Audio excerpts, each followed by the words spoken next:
Today we have to discuss neoliberal theory and constitutionalism. So before we proceed, like yesterday and I think last to last class also someone used the term conservative. So I want to give you the exact definition of these terms. Who is a liberal? Who is a conservative? If you uh, have not put them on slide, uh, I'll just tell it to you. If you want, you can note them down, or if you don't note them down, then of course, in the next slide, the first thing I'll do is to put the definition of these two things. So, as per the definition in political science, who is a liberal? Liberal is someone who gives a priority to freedom. That is how we define liberal and freedom of individual. And he says that if society or any institution, any form of collectivism, what is collectivism? When group of people come together, that is called collectivism. Classroom is a collectivism because there are students sitting there. Anything where there is more than one person is participating, that is a form of collectivism. Society is a collectivism. NGO, self-help group, country, state, villages, all of them are collectivism. So if a village passes, a panchayat in village passes an order against a certain individual, which restricts his or her movement, that would be against the liberal theory of freedom. So liberals believe in extreme individual freedom, okay, even at the cost of society. That is how classic liberalism is defined. Okay, almost all the liberals say the same thing. Where they differ, that we would see today in neoliberal theory. How is neoliberal different from liberal? Okay, and liberalism means absence of constraint. There has to be freedom in everything that you want to do. Okay, now who are conservatives? Conservatives are those who traditionally endorse an idea. Okay, traditionally endorse an idea, and they also say that uh, we need to have like something that has been practiced for a long time is very sacrosanct is what conservatives believe in. So they and liberals are often at loggerheads with each other. They they are against each other, that if you are a liberal, you cannot be a conservative. If you are a conservative, you cannot be a liberal, because conservatives believe in established practices. Okay, I will repeat it. Liberals give priority to freedom as the supreme individual value. I repeat, liberals give priority to freedom as the supreme individual value. They are against all type of constraints. They are against all type of constraints. Constraint within brackets you write negative plus positive. There are two types of constraint, negative and positive constraint. We shall see what they are. Conservatives, conservatives believe in recognition of duties and responsibilities. Conservatives believe in recognition of duties and responsibilities. According to them, according to them, negative freedom, according to them, negative freedom is a threat to society. That is it. What is negative and positive liberty or negative and positive freedom, that we shall see. Most of the conservatives would, however, not all. We shall see who are traditionalists. They are again a variation of conservative only, who believe in a certain set of practices, who are sacrosanct to be questioned. They are conservatives. Traditionalists also believe in something similar. Liberals will question. Liberals would say that no, whatever is kind of liberating, whatever is going against the individual negative or positive freedom, that must be done away with. Can conservative, I will repeat, conservatives believe in recognition of duties and responsibilities. Conservatives believe in recognition of duties and responsibilities. They view negative freedom as a threat to society. They view negative freedom as a threat to society. Now, please try to understand. Yes, that is what I'm coming to. Negative and positive freedom. Anyone who knows it? Because this is given in your class 11th NCERT political theory. So you're supposed to read that, right? No. Both of you are wrong. Archita, LS. Sabrimala is still subjudiced, so I would not like to comment on that. You know what is subjudiced? Something that is still being examined by the court. Supreme Court gave a decision. Now someone filed a review petition and a larger bench is hearing it. The entire doctrine is coming into question. Doctrine of whether a particular gender can be excluded from a religious place. So even mosques and church will come into question. That is why I said I would not like to comment because the matter is subjudiced. Let the Supreme Court of India take a call on it. I will be more than happy to discuss it with you. Okay, Achita? No, no. It means you have not read the political theory class 11. Okay, explain it. Negative freedom is something that, you are inviolable. Human being is inviolable under certain conditions. Where no one asks you to behave in a certain way. Can you tell me the place? You live alone, Sam. Sam is saying home. I'm asking, do you live alone? Then no one asks you to behave in a certain way at your home. At home, there are certain set of regulations which we all have to follow when we are living with our family, right? Because there are several do's and don'ts. Like if I ask someone, one of my student, I asked that when do you wake up? He said, I don't wake up. I am forced to wake up in the morning. So then one may say that there is no freedom because he's forced to wake up at 6 in the morning and forced to, take his bath after his daily proceedings and study. So that is a kind of, you know, intrusion into the liberty. What would liberals say? Liberals would say, let the person sleep till 10 a.m. This is what the liberal would say. Yes, do's and don'ts are everywhere, not everywhere. That is what I'm trying to tell you. Do's and don'ts are not everywhere. Okay. Negative liberty. Try to understand negative liberty is the freedom that any person can have outside the influence of others. Let me explain it again. When you are having freedom from interference by the others, that is negative liberty. Interference by other people, no one asks you to act in a certain way, behave in a certain way, that is negative liberty. So the question here is, of course, I'm coming to the example. Please listen. Question here is, where is such a sphere where no one asks you to behave in a certain way? Because we all live in civilized society. There is a government to control us, to regulate us, to administer us, to provide it with governance. And there are orders that we follow, rule and law and order that we follow. So where can be a sphere of negative liberty? In other words, where can an individual be inviolable? Yes, negative freedom is freedom from, positive is freedom to. Kind of, you can say this. I repeat, where is uh, an individual inviolable? Secluded island. In your personal room, that's what I was telling you. In your personal space, you are inviolable, right? When you go to your bathroom, does anyone ask you, does government ask you or your family ask you to bath in a certain way, brush your teeth in a certain way, do your morning daily rituals in a certain way? So in our personal space, we all are inviolable. This is the negative liberty that we have right now. Okay, all of you understood? We are inviolable. We are having restriction and order are different. So there comes positive. Of course, restrictions have to be there in order so that order can be established. But there are certain spheres where an individual is inviolable. I'm going by what your NCRT says, and it's correct. Okay, there are certain spheres in your personal space, in your washroom, maybe when you are sleeping at your on your bed. No one asks you to do this or do that. Negative because it restricts other person from infringing upon you. That's why someone is asked to stop. State cannot interfere. It's actually an obligation towards state. Do not think from individual perspective. Think from state's perspective. State cannot come barge into your personal space and tell you what to do.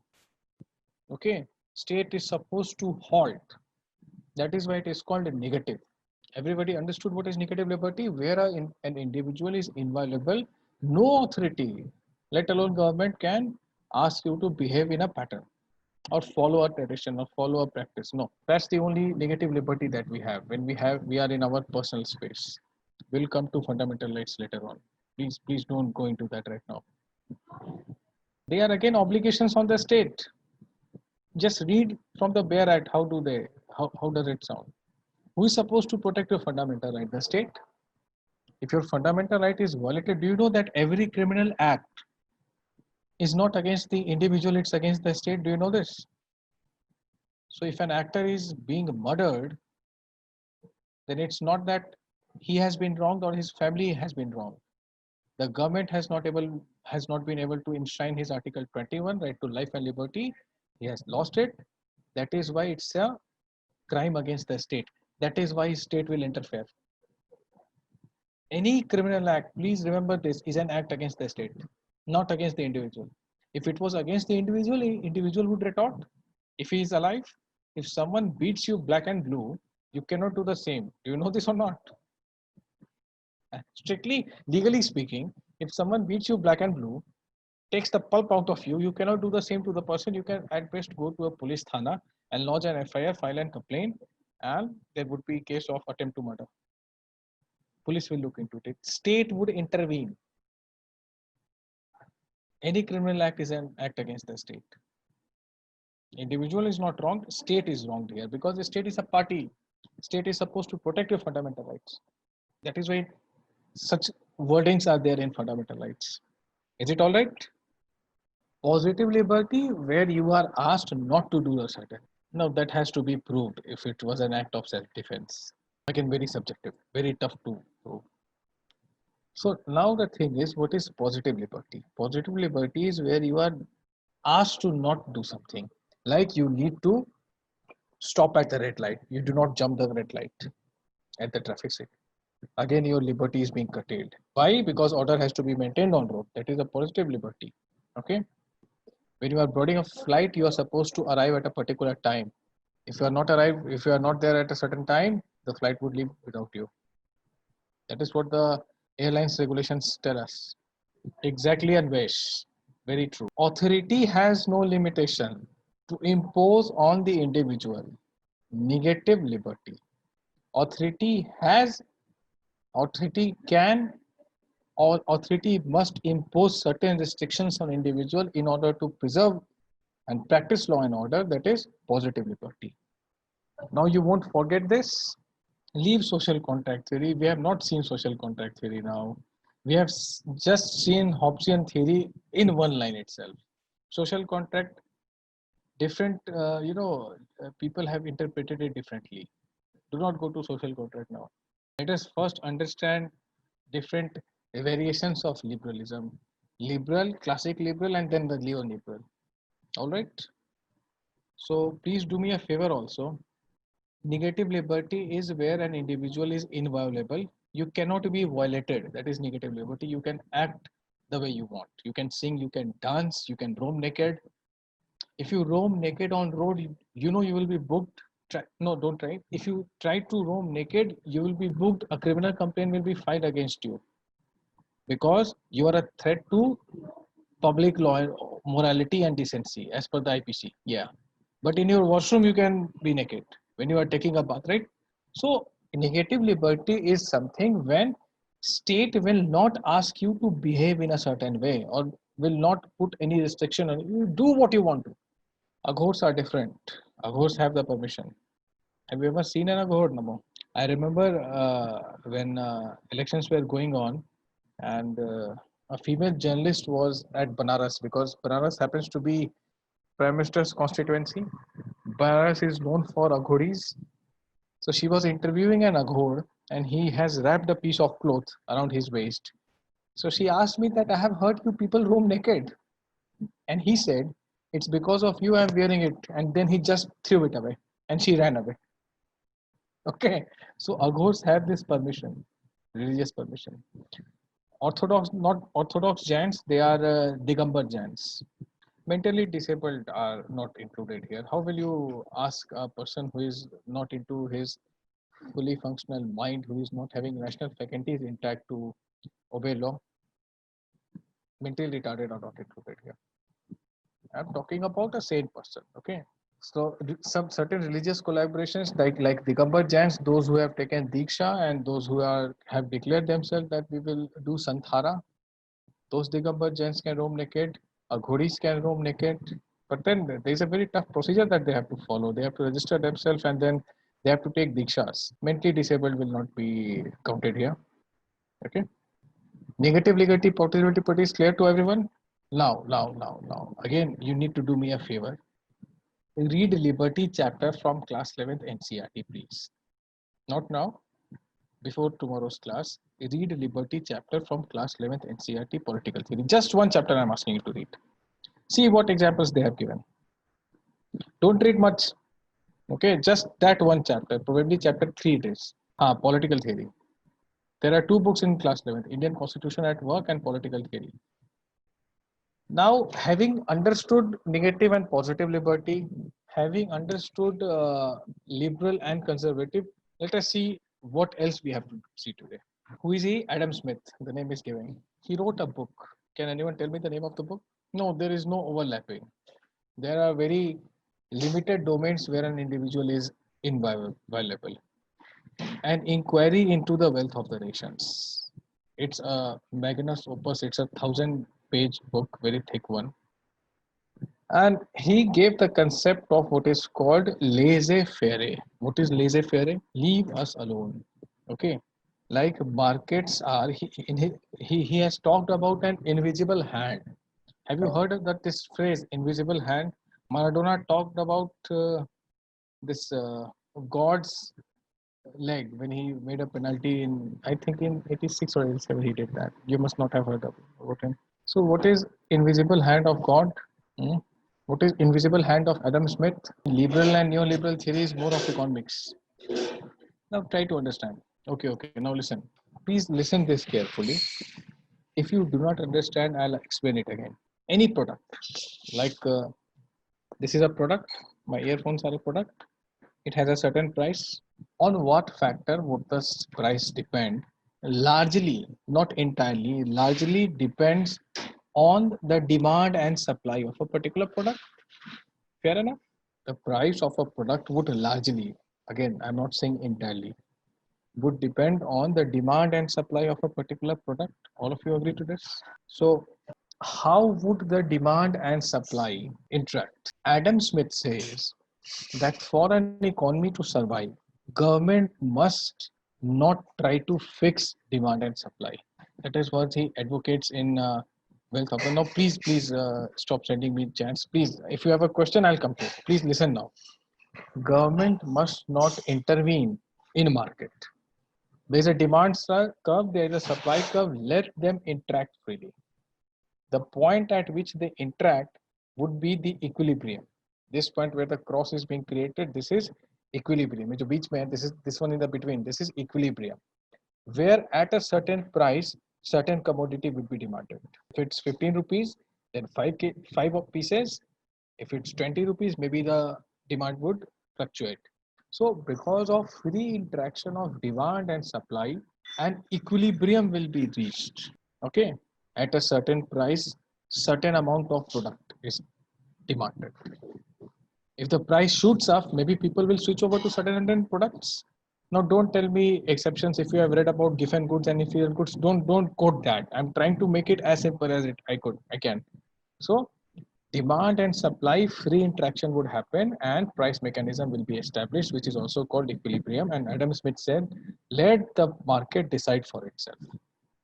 Whatever is good will have a demand, and then it will be supplied. Why? Because it will incentivize producers to produce it. So if masks, I hope you all are wearing masks when you are stepping out. So when masks are in demand, several new companies are started to manufacture masks because there is a demand, so there has to be a supply, and then interaction of demand and supply will decide the price. This is what Adam Smith says: leave market alone, laissez-faire, leave us alone. Problem happens, as per Adam Smith, when government intervenes and try to fix the price and does not let demand and supply interact freely. So government must leave the markets alone. So what is he trying to tell us? More role of government or less role of government? Very easy answer. Please tell me. No one thinks more role. No one thinks more role, right? He has actually restricted. Let the market take care of itself. Tomorrow, when a vaccine is discovered, I hope jaldi se ho jaye. Mr. has said that we are in trial stage of 3 drugs. So when the vaccine is discovered, invented actually, not discovered, and all of us are having that corona vaccine with us, what do you think? The demand for mask will increase or decrease when you know that this vaccine can cure corona? It will decrease. Yes, it will decrease. So the N95 mask, I think that is the most expensive mask being sold in Delhi right now. Somewhere around, I guess, 350 rupees. The value of a mask when the vaccine for corona is decreased, the vaccine for corona is invented, and all most of the Indians are vaccinated. Then the demand for mask will fall. When the demand for mask will fall, the price of masks will also fall. People who are venturing into mask manufacturing, they will decrease the supply, right? Simple thing, right? Okay, simple thing. So let demand and supply, let the people, let the market decide for itself. And Adam Smith famously said that markets are self-correct. They can be available at 100 rupees. Currently, N95 masks are for 350 rupees. And then Adam Smith said that markets are I'll come to it. People can afford it or not. Markets are self-correcting, self-healing, God-like mechanism. They have this invisible hand. The invisible hand of the market will come into play and it will fix a price. Government should stay away. He is the father of free market economics. He is also attributed as one of the most defining pillar of classic liberalism because he asks for a limited role of government. You can always argue against it and you can say that not everyone, as someone said, that not everyone can afford these masks. So government has to ensure uh, that the price would not exceed a certain threshold. Or government can give subsidies, right? Like government does on several things. But then see what Adam Smith is saying, laissez-faire. Government must stay away from market, let demand and supply interact with each other and decide upon the price. This is his view. And this view is not 100% correct. None of the political thinkers are 100% correct. This point is clear to everyone. Classic liberalism is the same thing which I said, that markets must decide everything on their own. Government is like a necessary evil. Government must do very least role. Understood, Shweta? Government must do least role. Just regulate, maintain law and order, defense. I told this to you yesterday. Economic decision, financial decisions, market decisions, leave it to the market forces. You do not interfere. This is classic liberalism. What about economy? In economy, the market would decide everything. Government would not regulate the economy. Shweta, please rephrase your question.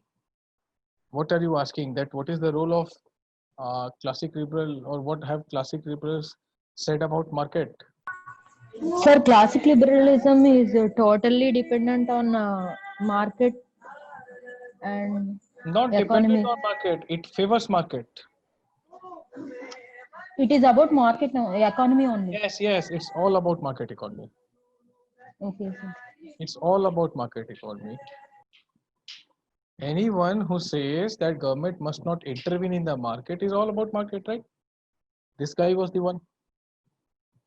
Understood what is classic liberalism? Limited Yes, sir. role of state. Okay. So now see what it is.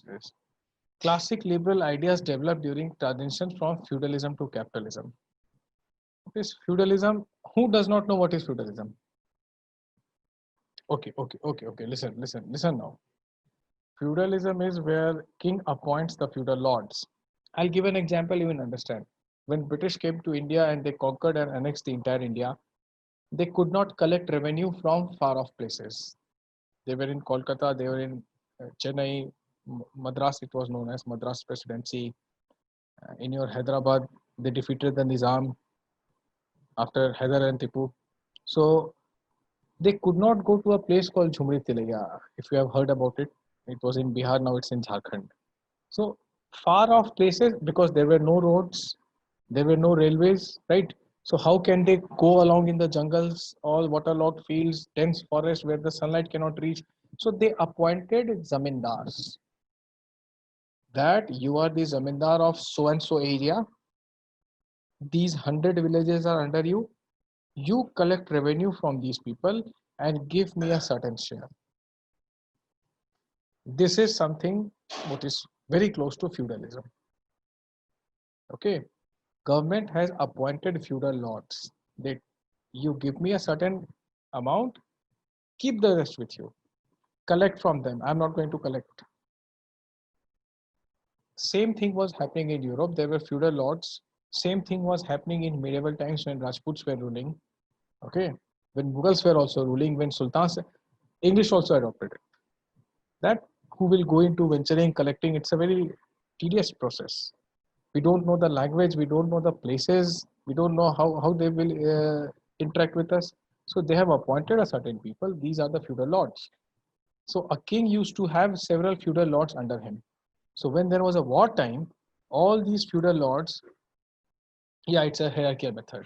One king at the top of the pyramid, here several feudal lords. The pyramid will broaden down. There will be farmers, workers, poor people at the bottom of the pyramid. Above them would be feudal lords. At the top, there would be king. This was feudalism. And a king had several feudal lords under him. They were free to maintain their own armies. So when king went for a war, all his feudal lords came with their army to support the king.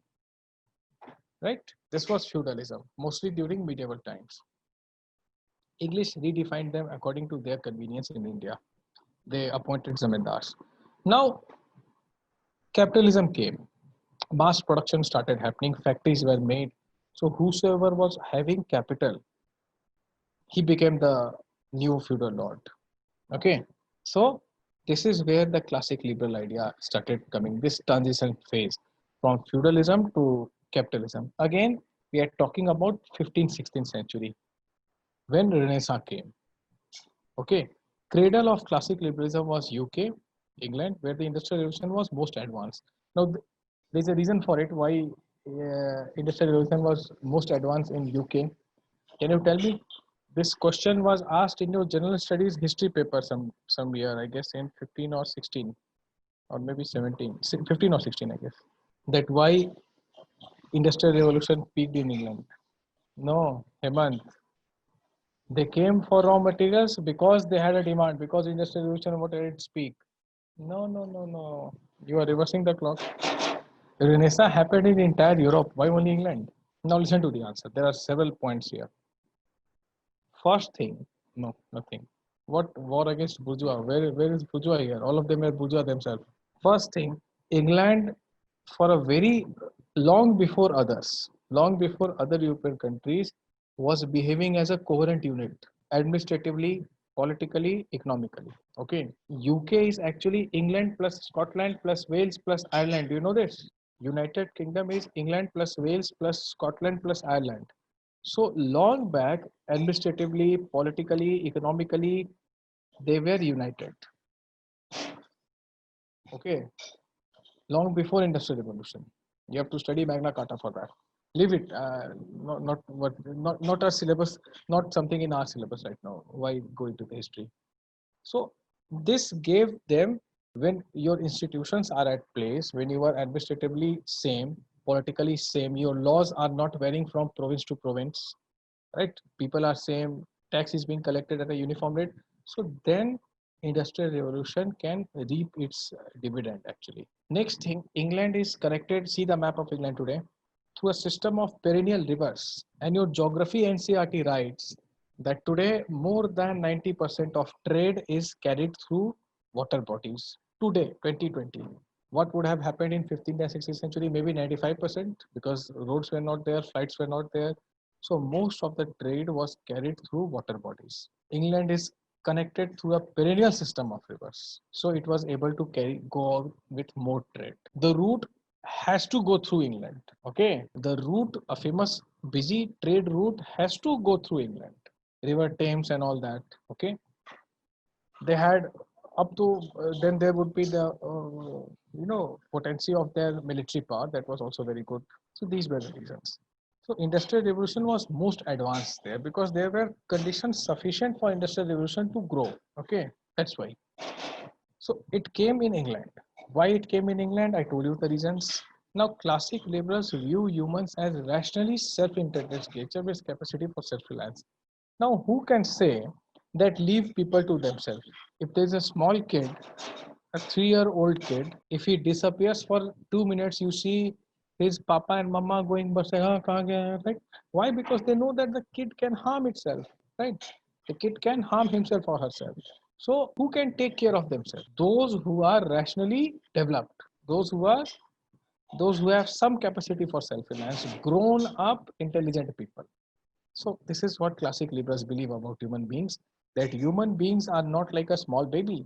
Grown up individuals, again, I'm not talking about those who are mental growth is less, those who are juvenile or grown up people. They are rationally self-interested creatures, which means they can decide what is good for them. And they have a capacity for self-reliance, which means if they are left to do something on their own, they will certainly tend to make such a structure that will feed them and that will be prolonged. They will attain self-reliance, Atmanirbhar. Okay. And again, they believe in negative freedom. We have all discussed it in very details. Now you will understand why I discuss negative freedom in such great details. Individual should be left alone. Individual is an intelligent guy. Individual is not dumb. Okay. Individual is an intelligent person. He is self-interested. He knows where his interests lie. And if he is allowed to work in a free-spirited way, he will become self-reliant. So classic liberals view individuals as empowered people. Then one of the classic liberals, T. Paine, actually the name is Thomas Paine.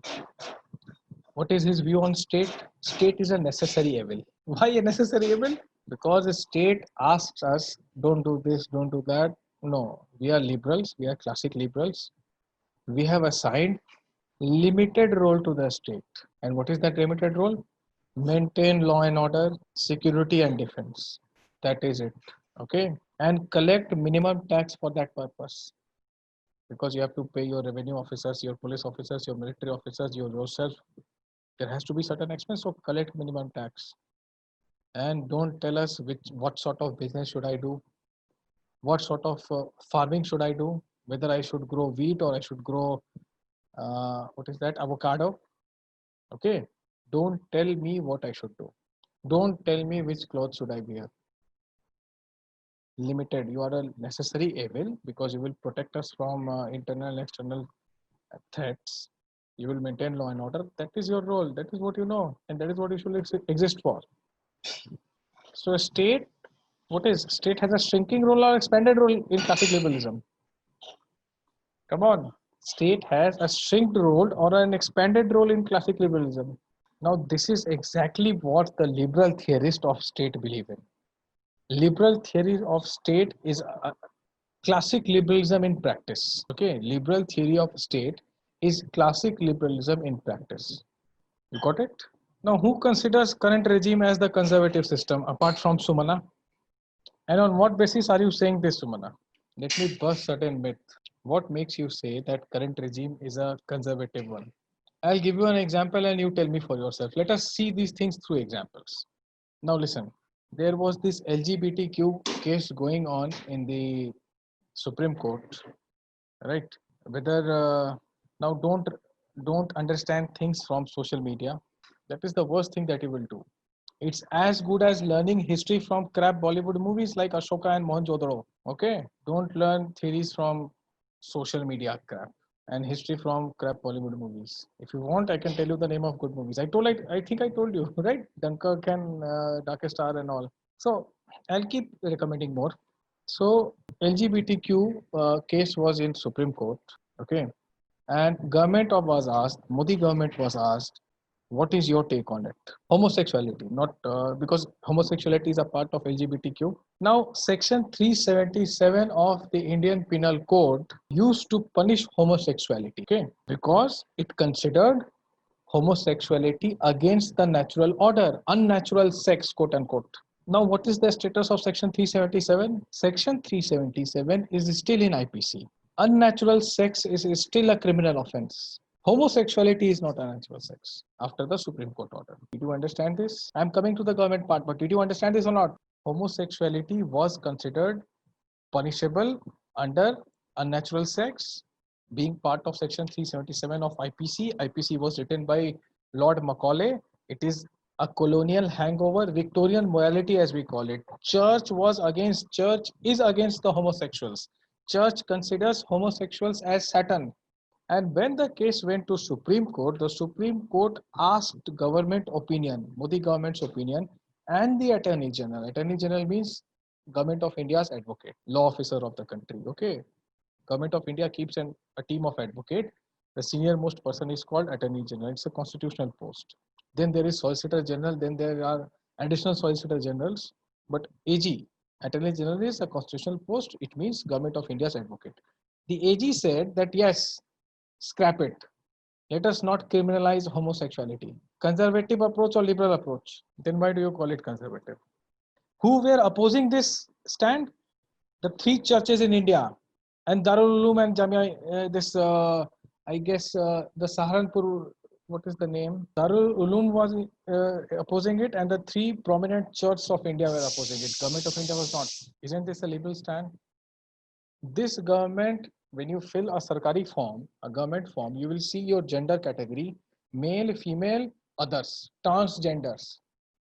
So who is trying to give some dignity to the transgenders? So-called liberals or the government of the day who is viewed as conservative? We will criticize government where needed, but let us give credit where it's due. And what I have quoted is out there in public domain, right? It's an established fact. I have been hearing to Prime Minister ever since I was in school on 15th of August. Okay, I was very excited. As a small kid, when I used to live in Bihar, I was very excited on 15th of August. Whosoever was the Prime Minister, I wanted to see the Red Fort and the PM coming there. I never heard a Prime Minister talking about sanitary napkins from the ramparts of Red Fort, except for this Prime Minister. Don't you think it's a very novel approach? We will criticize him. We will have enough chance to criticize the PM also under the ambit of the Indian Constitution. Okay. Not why, like Tharoor said, that he's sporting a long beard, he wants to be a Raj Rishi. No, no, not these type of idiotic things. Or he's wearing a 10 lakh suit. No. He's carrying a pen worth 1 lakh. He's not a beggar. He's the Prime Minister of India. Even he carries a 10 lakh pen, it's justified. There are things where we can criticize him. We will do that. Wait for it. So what Thomas Paine says, state is a necessary evil, right? Because state has a limited role to play. State must not act out of that limited role. Classic liberal is clear to everyone, and liberal theory of state is classic liberalism in action. You will never forget this now. Constitutionalism, another thing. Now, before I explain constitutionalism, before you start reading those points and confuse yourself, I'll tell you something. Try to understand this. Liberals want least role of the government. Okay. Liberals want least role of the government. That government should not do this, government should not do that, and it must be having a very reduced role, maintain law and order, defend security, that's it. So when the government is formed, and we all know that governments are sovereign, like, and we all believe in which theory? Just see the cutout. We all believe in pluralist, which was that, not the monist theory, the other one, what was the name? Come on, tell me. The opposite of monist theory, which says that sovereignty cannot be challenged. Pluralist theory, many other institutions sharing the sovereignty, limiting the government. But what if even despite the pluralist theory of sovereignty, because there will be transnationals, like UNO will be there, WTO will be there, all the international organizations will be there, but there is a limit beyond which they cannot ask a government or intervene. Like, I'll tell you an example. When Dr. Manmohan Singh was the Prime Minister of India, it happened in 2008. America wanted Amnesty International to examine the violation of human rights in Kashmir and northeast of India. Amnesty International is a very notorious NGO. It has been banned by the government, Greenspace and others. So in 2008, the US government told the Indian government that Amnesty International would come and check whether you guys are violating human rights in Kashmir and northeast of India. Government of India said not at all. Out of question. We have a free and independent judiciary to see this. What will Amnesty do there? it's a disrespect to an independent judiciary of a sovereign country. No, India's stand was absolutely clear, even from the days of Dr. Manmohan Singh, even before that also. But what if there is a notorious government in any other country and it starts concentrating entire power with itself? Okay, there can be certain tendencies because government is sovereign despite all this pluralist theory of sovereignty, despite international institutions trying to put a check, there is a limit beyond which they cannot act. So what will happen? Government will become dictatorial. Government will develop autocratic tendencies. They can subvert the constitution, the democracy. So that is why a constitution is needed in democracies. What is a constitution? Constitution is a rule book for the government to follow. Government cannot act on its whims and fancies. Government must abide with the constitution.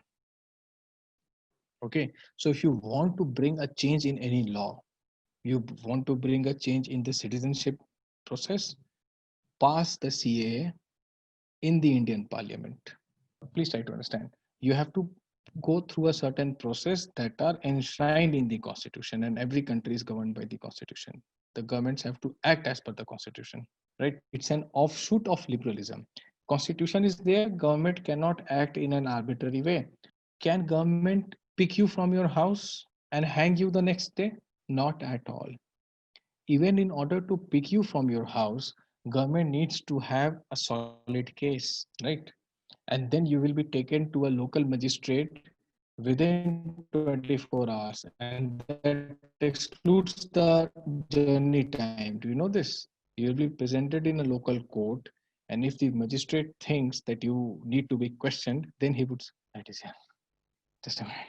So the government would say that as per the constitution, as per the rule of law, you cannot randomly pick up a person and hang him. His guilt has to be proved by in a court, in a competent court. Not because the today people are like, I watched Republic TV in the afternoon and Arnab Goswami was yelling, yes, CBI for Sushant, and he just screamed the way he does. I hope you have seen that. Of course, he deserves credit for CBI handling Sushant's murder case now, if at all it's a murder. But my question is, what if CBI says after a month that it was a suicide? The thing is, people want a fair probe. People are not saying that she has killed or he has killed or this has happened or that has happened. I hope all of you are aware of this case, or this example did not make sense to you. I think you are. All of us are. Yes.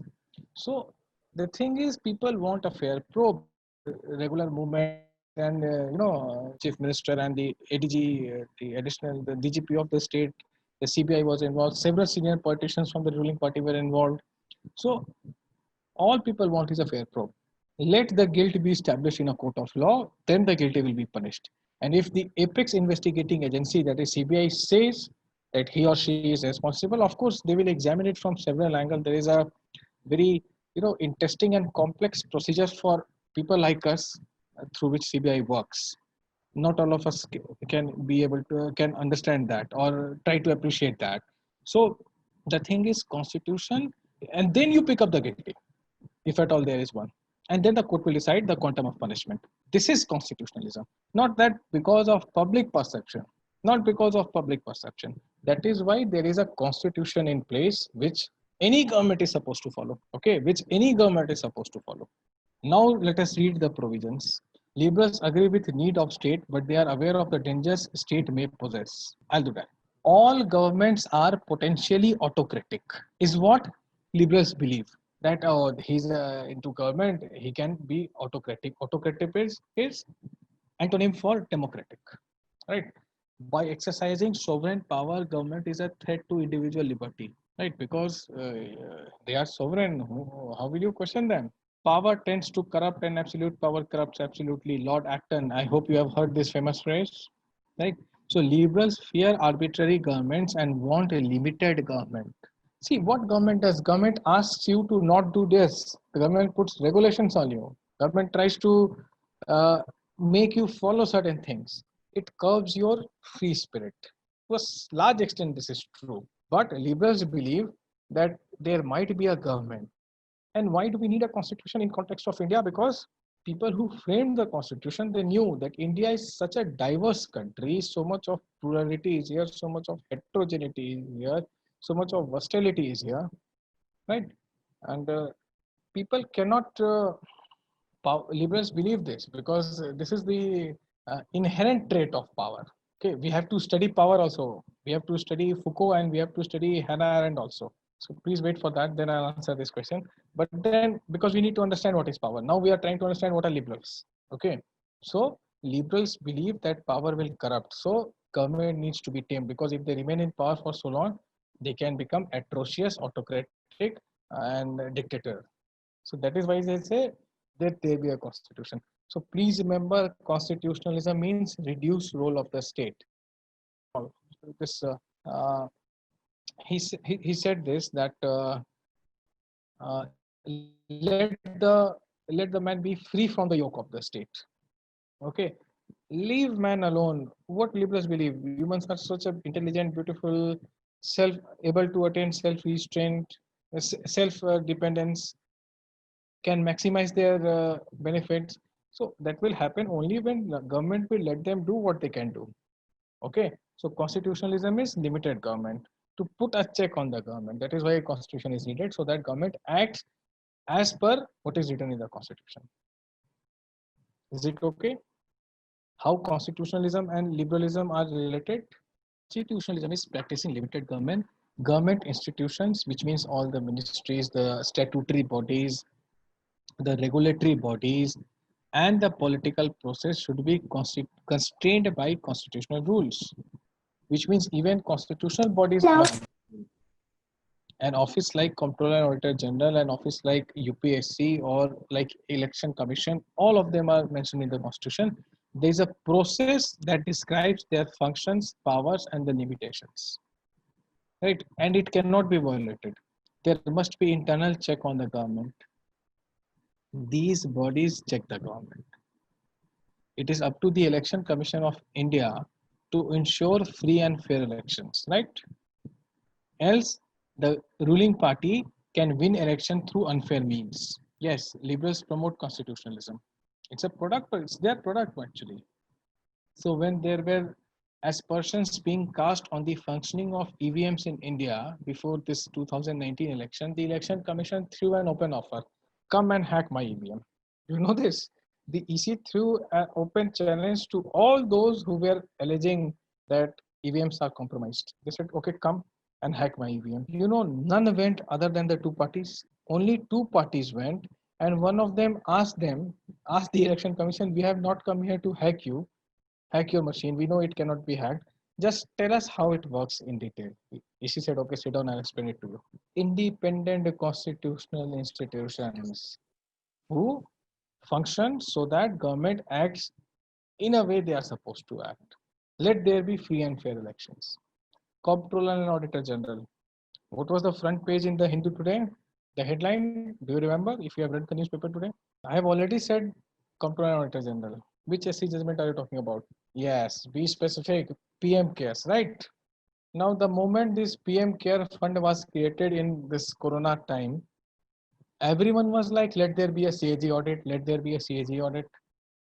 See, CAG is not your neighbor's son who has just completed his CA exams, who has just qualified his CA exam, and you can go him and show your accounts and your all the details and ask him that please tell me what should I do. No, CAG has a constitutional mandate. It audits what it is supposed to, it accounts for what it is supposed to. It cannot randomly do things until the present time. PM CARE fund have never been under the CAG for right causes.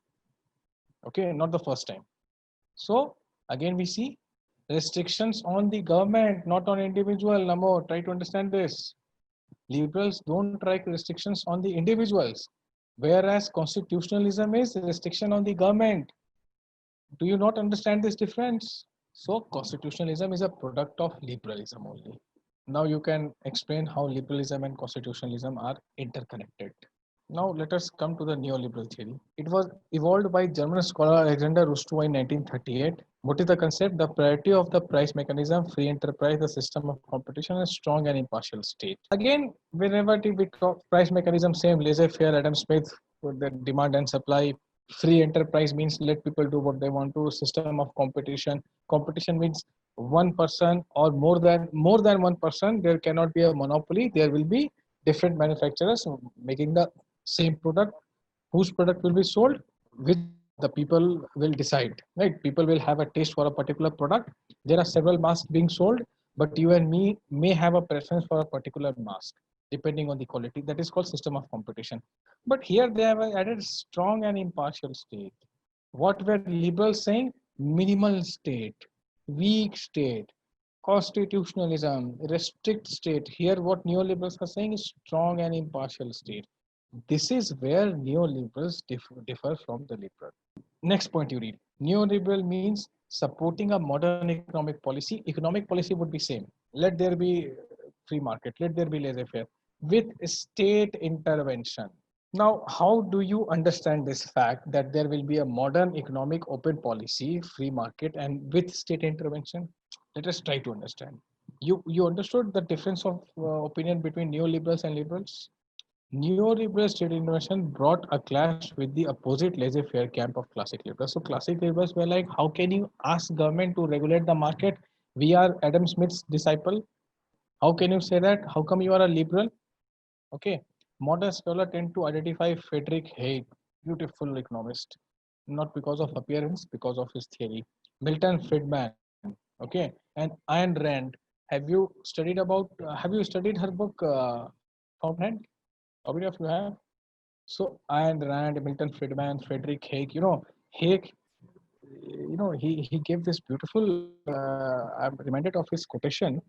The curious task of economics is to demonstrate to men how little they really know about what they imagine they can design. This is Frederick Hayek. Okay. He calls people who want intervention as pseudo economists. They are all for free market, all of them. Friedman, Hayek, there's this Thomas Sowell. I don't know if you have read or heard him. So he's still alive. These people are dead. So they are the most important theorist of neoliberal. Okay. They say that, okay, liberals were saying, classic liberals were saying state need to have a diminished role. We will assign some more role to state. Milton Friedman indicated neoliberalism rests on the elementary proposition that both parties to an economic transaction benefit. Okay, if you are selling something and I'm purchasing from you, we both benefit. Provided transaction is bilateral, voluntarily and informed, which means both of us agree to it. I'm not forced to buy what you are selling me, and I'm well informed of the product that you are selling to me. You are not forced to sell your product to me at a below par price. Again, read it. Elementary proposition that both parties to an economic transaction benefit from it, provided transaction is bilaterally voluntary between the two parties. It is with their opinion and informed. We all know each and everything about the product and service that is being transacted, right? You understood how Friedman has summed up neoliberalism. So where does the increased role of state comes? This thing, transaction is bilaterally voluntary and informed. This is where increased role of state is needed, because at times transactions can be deceiving from one party, right? Transaction can be in the nature of deceive.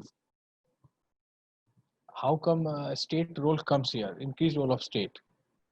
You're asking me to explain this thing, but transaction is bilateral, voluntary, and informed. Okay, which means if I'm selling something to you, both of us must. I'm willing to sell. You are willing to purchase. And whatever I'm trying to sell you, you must be aware of the product. It's not like I'm selling you a defective device. And this is where the increased role of state comes. State has to ensure this, that this transaction is bilaterally voluntary. It is not at the gunpoint. And there is no deceiving being done. The, no defective things are being sold by deceiving the other person. No case of fraud or misrepresentation is happening. Understood? Neoliberals are making some sense? Which one, Sumana? This point, Friedman point. Okay, I'll explain it. First of all, neoliberals wanted a strong state. This was a contrary position than the classic liberals. This you understood? Classic liberals wanted a weak state. Neoliberals are calling for a strong state. That is there on the last slide itself. Now, these are the scholars. Nothing to understand, just remember the name. Now, one of these scholars, Milton Friedman, a very famous neoliberal, is saying that whenever there is a transaction, which means transaction means something is being sold, there is a seller and there is a buyer, then both the seller and the buyer must be willing to engage into that transaction. If you go to buy something and someone is selling that something to you, right? Suppose you go to buy fruit, okay, 1 kg mangoes. So you must be willing to buy mangoes. It's not that you want to eat apple, but the mango shopkeeper who owns mangoes is forced you to come and purchase his mangoes. Voluntary transaction, bilaterally voluntary. You must be agreeing with it, and informed.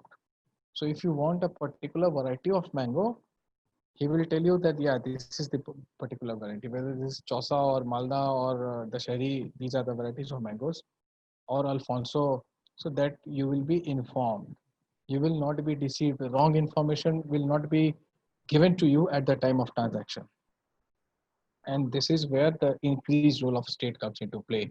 That this thing, that it's a bilaterally voluntary transaction and both parties are well informed about it, must be done by the state. And if any party violates that, then there must be some provision for the redressal. Did you understand, Sumana? The expansion of market permitted increasing specialization and so the development of division of labor. So if market will be expanded, as neoliberals say that yes, government will come, nature of transaction will improve, market role will be more expanded. There will be increased specialization, there will be division of labor. Okay. So if there is a demand for a particular variety mask, then that mask will be manufactured. That will call for specialization. That will call for division of labor. So neoliberalism fused laissez-faire economics with an essentially conservative social philosophy. So that is why liberals suppose then that you are talking like conservative, that state will ensure what is right and what is wrong, how transactions are to be done. They say yes, because human beings can be deceptive at times. Okay, market is seen as superior to government. Still, they rank market higher than government, but to address some shortcomings of market, government is needed. So that is why we are saying laissez-faire economics with essentially conservative social philosophy. Because human beings are operating the market, human beings are prone to make mistakes, human beings can be deceptive at times. So government will check that. This is the crux of neoliberalism. So you now you can read anything on neoliberalism, you will understand. But no need. Central theme is economy works best when left alone. Here they are not differing with the liberals. Which first point are you talking about? This one, central theme. Yes. They are also saying that economy works best when left alone, that government should not intervene. This is what liberals also say. Intervene and regulation is different, try to understand. Here they agree with liberals that government must not intervene, but they also say that government must regulate. This is what liberals do not agree with. Both liberals and neoliberals agree that government will not intervene. But liberals and neoliberals do not agree that neoliberals are saying that government will regulate the process. Neoliberals are saying, why will they regulate? Neoliberals are saying, no, they should. So they believe in individualism. What is individualism? Neoliberals believe in it. Belief in supreme importance of individual over collective group. Again, same liberal stuff. This is what liberals also say. Okay. Belief in primacy of individual is central theme of liberalism, but it has influenced liberal thought in different ways. Now, this is where the thing we have to remember, that entire breed of liberals, entire cabal of liberals believe in this particular primacy of individual. One individual is also very sacrosanct and sacred. He or she, I just need to fix my laptop. I need to do something. Just give me 30 seconds.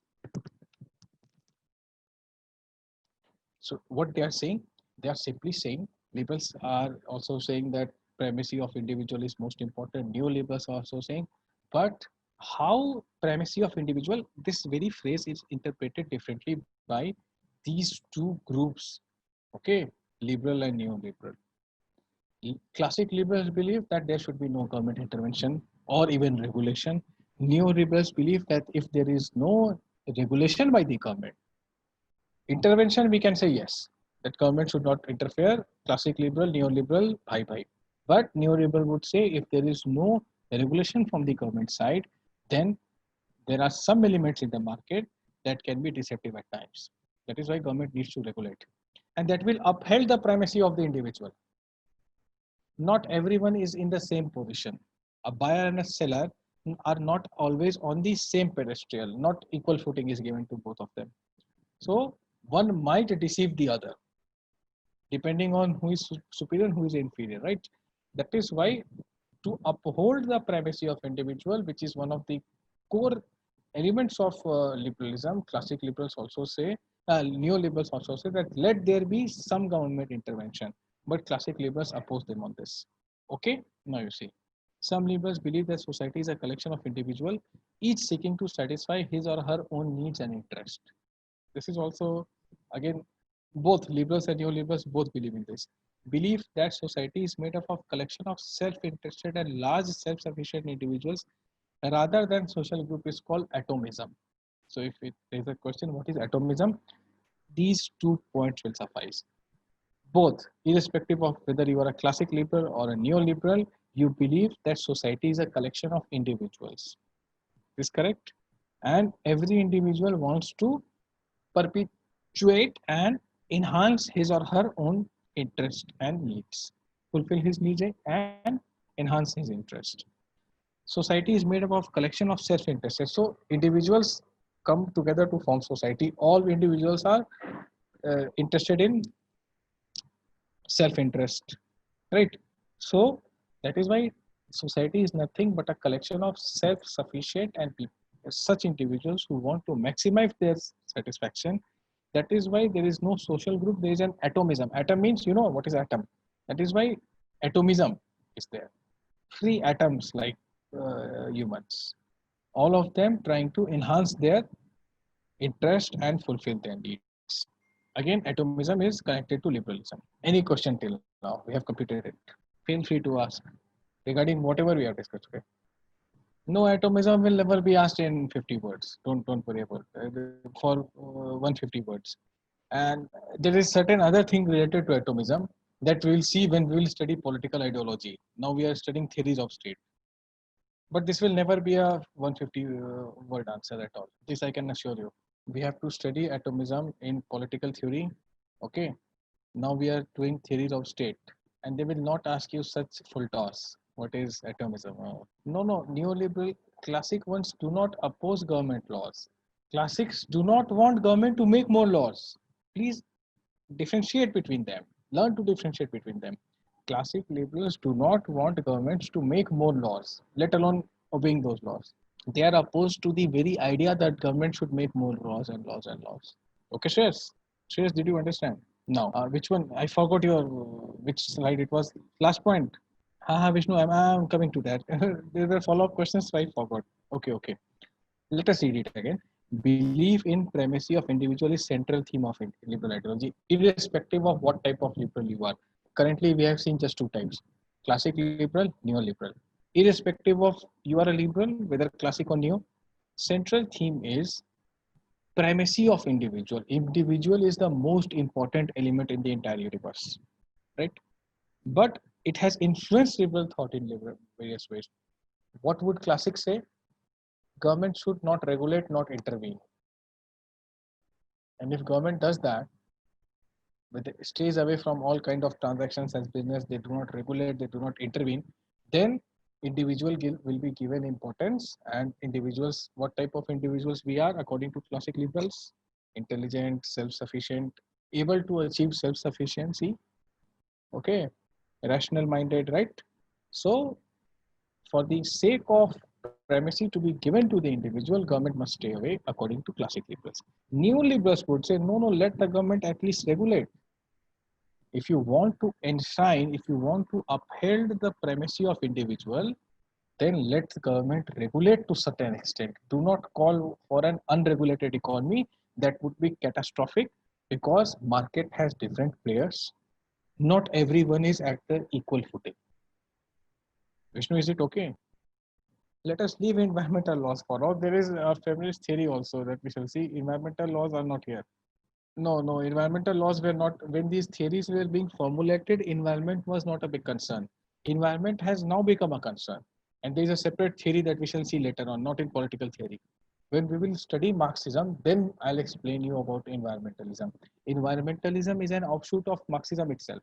Can we say constitutionalism is more like a neoliberal theory than a classic liberal theory? See, again. Classic liberals want to, you cannot say this, Nithya. Why? Because classic liberals want to suppress the government. That's why they put a constitutional on the head of the government. Neoliberals will say, okay, there is a constitution, let government regulate as per the constitution. Do not try to, appropriate constitutionalism with any form of liberalism. Just blanket. Liberalism means constitutionalism. There cannot be a strict separation whether classic liberals want it or neoliberals want it. Both of them want it. We'll meet tomorrow with yet another theory.